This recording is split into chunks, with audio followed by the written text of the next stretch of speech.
अरे मेरे बाबा, क्यों हमारे सनातन धर्म को तोड़ने में लगे हो? बड़ी मुश्किल से लोग जुड़ते हैं, इसको जोड़ो। ये ज्योति भी उस भोलेनाथ ने दी है और लेने वाली उस ज्योति को भी भोलेनाथ ही है, इसलिए उसका नाम ज्योतिर्लिंग महादेव है। इसीलिए इसको ज्योतिर्लिंग महादेव कहा जाता है। एक ज्योति के बिंदु में मेरा शिव समाया है। कभी ब्रह्म कुमारी आश्रम में जाकर देखना, कभी ब्रह्म कुमारियों की बेटियों के पास में, ब्रह्म कुमारी दीदियों के पास में, माताओं के पास में बैठकर देखना। एक छोटा सा फोटो देंगे, उसमें एक ज्योति बनी होगी, उसकी किरणें निकली होगी। एक ज्योति से परमात्मा समाया है। यह ज्योति, ये ज्योतिर्लिंग का स्वरूप है, जिससे हम तुम संसार सागर सब प्रकट हुआ है। भगवान शिव से भगवान नारायण प्रगटे हैं, भगवान नारायण से भगवान ब्रह्मा प्रगटे हैं, भगवान ब्रह्मा से ये संपूर्ण संसार सागर प्रगटा है। संपूर्ण संसार सागर ये सब शिव का दिया हुआ है। ये संपूर्ण ब्रह्मांड का सुख उसी का तो है। हमारा सुख है कहां? कहां है? ये तो उसकी पहचान है। अरे तुझ में राम, मुझ में राम, सब में राम समाया है। जित देखूं उत राम की ही माया है। सब में राम है। कोई गया आया जाए खाए पिया, सब में राम है। अलग से कौन पैदा हो गया? कृष्ण जी को मत मानना, कांवड़ का जल चढ़ाने मत जाना, शिव के मंदिर मत जाना, भगवान के दरवाजे मत जाना। मेरा निवेदन है, जो कहते हैं मंदिर मत जाओ, राम मंदिर मत जाओ, कृष्ण मंदिर मत जाओ, शिव के मंदिर मत जाओ, यहां मत जाओ, वहां मत जाओ, उनसे कहना तू मर के ऊपर मत जाना। काय को जा रहा है? पड़े रहे ना भाई।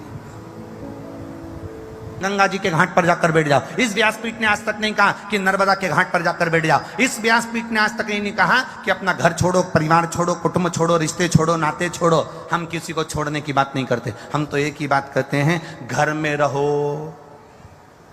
लड़ाई भी हो जाए घर में तो भी छोड़कर मत जाओ। कितनी भी पति से तुम्हारा लड़ाई हो जाए, पति से कितना झगड़ा हो जाए, सास से कितनी भी लड़ाई हो जाए, घर मत छोड़ना। वो कितना ही के तू अपने बाप के घर जा, नहीं जाऊं और यहीं बैठूंगी, जा। पति के तेरे को मैं पकड़ के तेरे घर छोड़ जाऊंगा, पति इतने में कहते नहीं जाऊंगी, यहीं रहूंगी, जा। और अंदर जाओ, रसोई घर में कितना भी झगड़ा हो, आटे को अच्छी लपक के उसनो, क्योंकि तुम किसी को उसन तो सकती नहीं है, तो आटे पे अपना दम लगा लो। और आटे को दम के उसन के अच्छा देसी घी का 4 पराठा बना के टेबल पे रख के बढ़िया चकाचक खाओ। वो गाली बके बकने तो आग लगे बस्ती में, अपन रे मस्ती में खाओ चक से। काय को जाए? वो के जा, नहीं जाऊं, यहीं छाती पे मूंग धनु पर नहीं जाऊं, जा, नहीं जाऊंगी। जरा जरा सी बात में लड़के इतना बड़ा फैलाना मत कर लेना कि मैं मर जाऊंगी ना, आज के बाद तुम्हारा मुंह नहीं देखूंगी। तुम तो यूं कहो कि मैं खूब रोटी खाऊंगी पर तुम्हारी छाती पे मुंह दलूंगी। नहीं जाना, नहीं जाना। काय को जाए हम घर छोड़ के?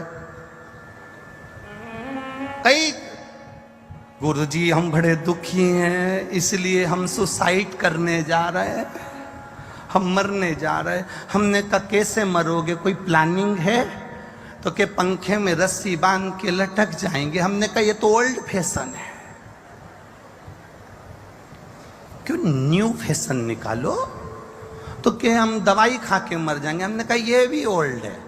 हम पानी में डूब के मर जाएंगे। हमने कहा ये भी ओल्ड है। ट्रेन के नीचे मर जाए, हमने कहा ये भी ओल्ड है।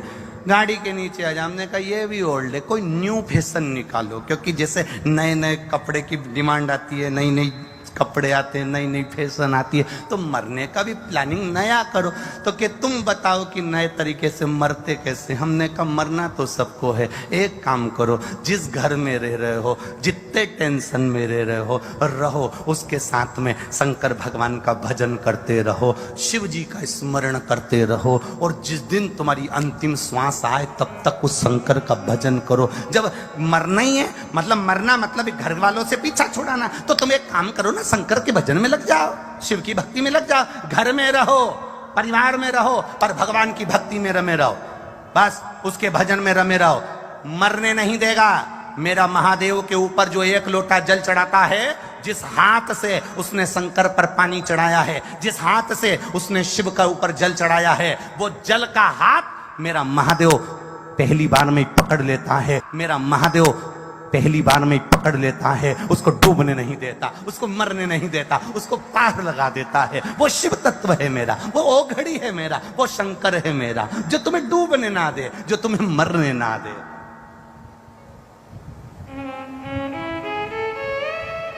पकड़ लिया उसने हाथ तुम्हारा, पार लगा दिया उसने। ये लड़ाई का जो कारण होता है ना, अविश्वास के कारण होता है। सती मैया और शिव जी का विवाद हुआ था अविश्वास के कारण।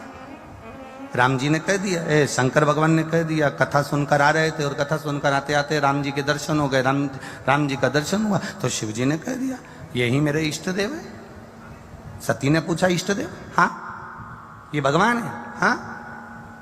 ये राम है? हाँ। ये नारायण है? हाँ। ये सीता जी, लक्ष्मी जी है? हाँ। भगवान शिव ने कहा सती मैया से कि ये मेरे इष्ट देव हैं। सती मैया ने शंकर जी के वचन पर विश्वास नहीं करा। जिस पत्नी का पति के वचन पर विश्वास नहीं होता और जिस पति का पत्नी के वचन पर विश्वास नहीं होता, उसी की लड़ाई अदालत तक जाती है। इसलिए पत्नी का पति के वचन पर और पति का पत्नी के वचन पर विश्वास होना जरूरी है। जब विश्वास दृढ़ होता है तो फिर ये युद्ध, ये विवाद त्याग में नहीं बदलता। जब विश्वास डिग जाता है, जब विश्वास अविश्वास हो जाता है, तब सती मैया का विश्वास प्रबल नहीं हुआ, तब जाकर शंकर भगवान ने सती का त्याग करा। त्याग कब होता है? जब विश्वास डिगता है।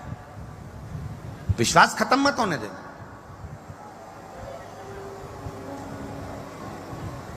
भरोसा खत्म नहीं होना चाहिए। अगर भरोसा खत्म हो गया, विश्वास खत्म हो गया, तो परमात्मा नहीं मिल पाता। इस व्यासपीठ से हमने तो आपको कह दिया कि शंकर जी पे जल चढ़ाओ, शिव जी सब संभाल लेगा।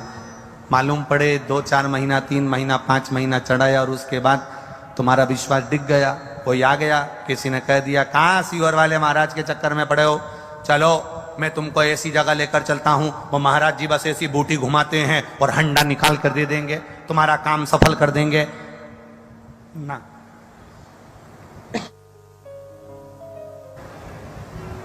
ये सब नहीं होता।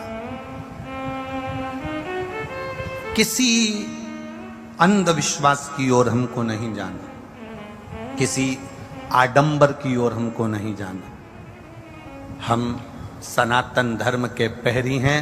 सनातन धर्म के अंदर ना आडंबर होता है, ना अंधविश्वास होता है। सनातन धर्म में मूर्ति पूजन का प्रमाण है। शिव की आराधना करो, भगवान का भजन करो, कीर्तन करो, भगवान को अपना इष्ट मानकर उसकी आराधना में डूबो, उसकी भक्ति में डूबो।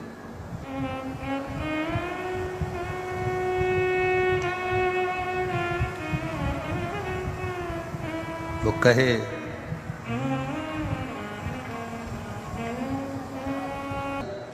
एक माताजी ने पत्र लिखा था कि आप कथा में भजन बिल्कुल मत गाना। उसमें नीचे लिखा था तुम भजन गाते हो, हम खड़े होते हैं और बाहर वाले अंदर घुस जाते हैं। हमारी जगह पे वो बैठ जाते हैं और हम खड़े होकर नाचते रहते और बाद में उनको हटाओ तो वो लड़ते हैं। तो तुम पूरी कथा में भजन मत गाना। अब अलवर वालों तुम बता दो हम क्या करें? काले और कोई अंदर भरा गया तो देखा जाएगा। वैसे तो तुम कम पढ़ते नहीं हो, इधर उधर कूच कर का निर्माण करेंगे। पार्थिव शिवलिंग का निर्माण करो। पर शिव महापुराण की कथा कहती है कि हम शिवलिंग का जो निर्माण करें उसमें हमारा एक स्मरण होना चाहिए।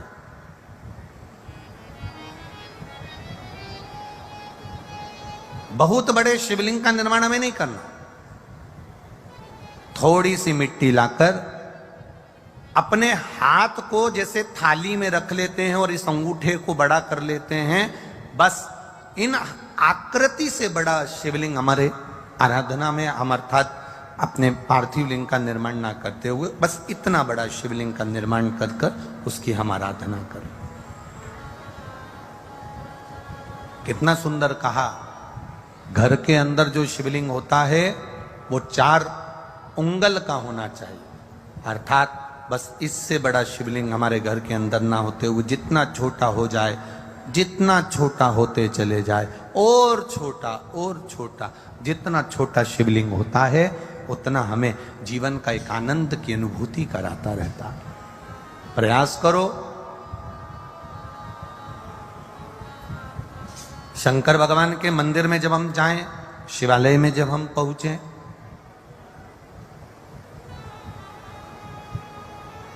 जब तुम्हें लगे एकांत है शिव, कोई शिव के मंदिर में है ही नहीं। वैसे तो अब बड़ा मुश्किल हो गया कि शंकर के मंदिर में कोई ना हो, फिर भी शिवालय जाएं, जब तुम्हें लगे कि अंदर से बड़ी दुखी हूं, बहुत कष्ट है जीवन में, वो कष्ट हमारा मिट ही नहीं रहा, ऐसा हो ही नहीं सकता कि मेरा महादेव ना संभालता। एक पत्र आया है, पत्र तो बहुत सारे हैं, उसमें एक लिखा किसी ने, गुरुदेव मेरा नाम खाली न जाता दर से तुम्हारे, मैं भी खड़ी हूं नदी मांगे फंसाए, अपने हृदय से लगा लो गिरा जा रहा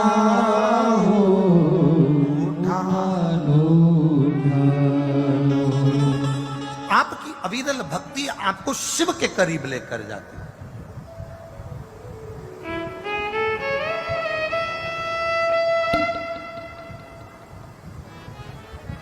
शिवलिंग की चरणार बिंदु को ढूंढने के लिए भगवान नारायण और शीश ढूंढने के लिए ब्रह्मा जी गए, नहीं मिला। भगवान नारायण तो वापिस आ गए, ब्रह्मा जी गए तो एक गौ माता को और केतकी के फूल को लेकर आ गए। केतकी के फूल ने झूठ बोल दिया तो शिव जी ने उसको श्राप दे दिया, पर गौ माता से ऐसा विश्वास नहीं था मेरे महादेव को कि ये भी झूठ बोल जाएगी, और गौ माता ने भी झूठ बोल दिया। गौ माता भी झूठ बोल, ऐसा विश्वास नहीं था। बहुत ध्यान देना, भरोसा कोई दूसरा नहीं तोड़ता, भरोसा कोई दूसरा नहीं तोड़ेगा, कोई अपना तोड़ने वाला होगा जो हमारे भरोसे को तोड़ देगा, हमारे विश्वास को डिगा देगा। कोई कहे गुरुजी पहले तो भगवान इतने अवतार ले लिए, देखिए अब क्या भगवान अवतार नहीं लेते, अब क्या भगवान प्रकट नहीं होते। हम उनसे एक बात कहना चाहेंगे, सतयुग, त्रेता और द्वापर, कितने युग जम के बोलो जरा, सतयुग, त्रेता और द्वापर, ये तीनों, सतयुग, त्रेता और द्वापर, इन तीनों को मिला लो तो भगवान ने 24 अवतार लिए। कितने अवतार लिए? 24 अवतार धारण। ठीक है। अगर एक सहज भाषा में देखा जाए तो सतयुग, त्रेता, द्वापर, इन तीनों युग को मिला लो तो भगवान ने 24 अवतार लिए। भगवान 24 बार पृथ्वी पर आए, पर अगर सही मायने में देखा जाए तो केवल कलयुग का आंकड़ा लगाकर देखना तो मेरे भगवान 55 बार पृथ्वी पर प्रकट होकर दर्शन देकर चले गए, केवल कलयुग में। सतयुग, त्रेता और द्वापर का आंकड़ा लगाओगे तो 24 बार भगवान पृथ्वी पर आए, पर केवल कलयुग का आंकड़ा लगाओगे तो कलयुग में भगवान 55 बार पृथ्वी पर आकर गए। रामकृष्ण परमहंस के लिए कई बार आए, संत तुकाराम जी के लिए कई बार आए, मीराबाई के लिए कई बार आए, चैतन्य महाप्रभु जी के लिए कई बार आए, श्रीमद वल्लभाचार्य जी के लिए कई बार आए, रामानुजाचार्य जी के लिए, महाराज जी के लिए कई बार आए, श्री निम्बार्काचार्य जी के लिए भगवान कई बार आए। पृथ्वी पर मेरे परमात्मा इस कलिकाल में, मीरा कलयुग की थी, रामकृष्ण परमहंस कलयुग में थे, चैतन्य महाप्रभु कलयुग में थे, संत तुकाराम कलयुग में थे, ये सब कलयुग के थे।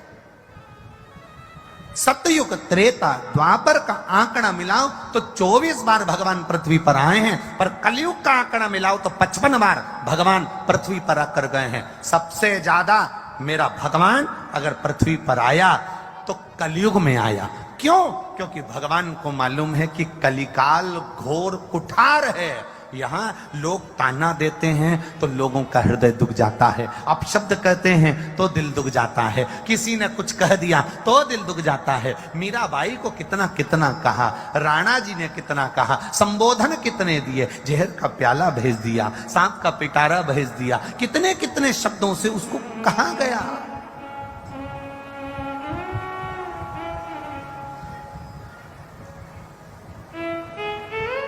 पर आया मेरा देवादिदेव महादेव, मेरा राम, मेरा कृष्ण, मेरा शिव आया। कहने वाले कहेंगे, और बहुत ध्यान रखना, सतयुग, त्रेता, द्वापर को मिलाओगे तो 24 बार भगवान पृथ्वी पर आए हैं। कलयुग का आंकड़ा निकालोगे तो 55 बार भगवान पृथ्वी पर, चरण पकड़कर रख लोगे तो 56वीं बार भगवान तुम्हारे लिए पृथ्वी पर आ सकते हैं। ये निश्चित है, वो आएगा।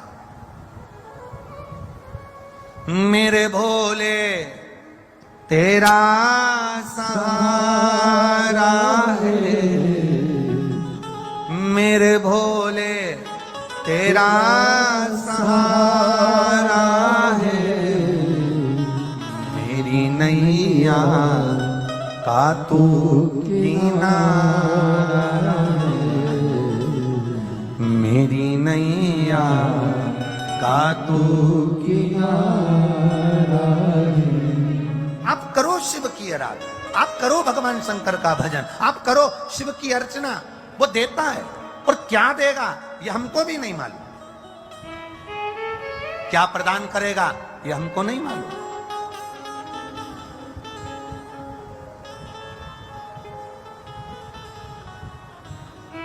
अभी पुष्कर राजस्थान में कथा हुई और वहां भी खंडेलवाल परिवार ही कथा करा है। एक बात आपको कहना चाहेंगे, पुष्कर राजस्थान की बड़ी सुंदर बात,